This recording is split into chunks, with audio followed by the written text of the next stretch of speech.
My name is Jenna, and I want to share a story of mine that still sometimes keeps me up at night. I found a new job at a gas station's convenience store in a quiet and isolated area. It was a night shift job, and for the first few days, everything was pretty normal. I would stock the shelves, serve the occasional late-night customer, and pass the time by reading books. It was peaceful, and I thought I had finally found some stability in my life. But then, one chilly night, everything changed. A woman with an odd assortment of chains and pendants hanging from her neck walked into the store. Her eyes were intense, and she seemed to know something about my past, something I had never shared with anyone. She came up to me and whispered, "You're in danger, child. There are dark times ahead, and they're coming for you." I was startled, to say the least. Her words sent a shiver down my spine.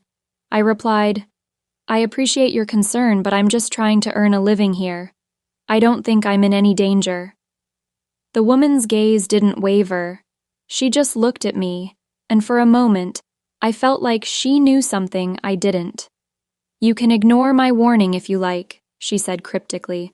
"But remember, the shadows have a way of creeping in when you least expect them."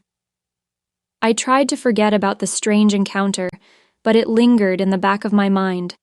After all, it was just a bizarre conversation with a stranger in the middle of the night, right? A night or two later, as the clock struck 3 a.m., a peculiar black, old-fashioned car pulled up to the gas pumps. I watched from the store window as a man got out and started filling his tank. He seemed like an ordinary customer, but there was something off about the entire situation. When he finished, he simply got back into his car and drove away without paying. I was shocked, but I assumed it was just a mistake. I quickly jotted down the license plate number, planning to tell my manager the next day. The next day, I told my manager, Mr. Anderson, about the strange incident.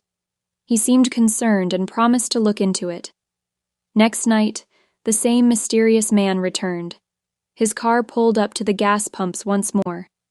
This time, the man entered the convenience store and asked for the bathroom key. I hesitated for a moment, but handed it over. As he headed to the restroom, I couldn't shake my growing sense of dread. I decided to check the man's car, thinking maybe he had forgotten to pay again.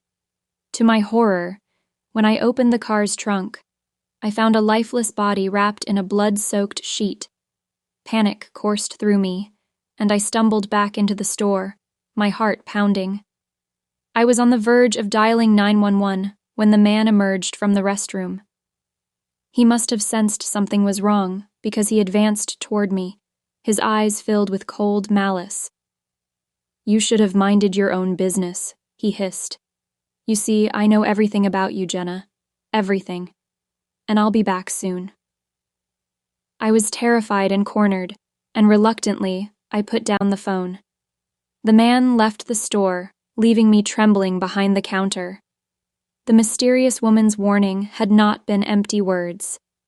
There was danger, and it was much darker and closer than I had ever imagined. Despite the terrifying ordeal, I decided to keep working the night shift. Running away wouldn't solve anything, and I had to confront the danger head-on. The man had been right. He knew things about my past that no one else did, things I had long buried. The nights became longer and more unsettling, but I persevered. I kept a watchful eye on every customer, especially the mysterious man who had threatened my life. I hoped that by being vigilant, I could somehow protect myself from the lurking danger.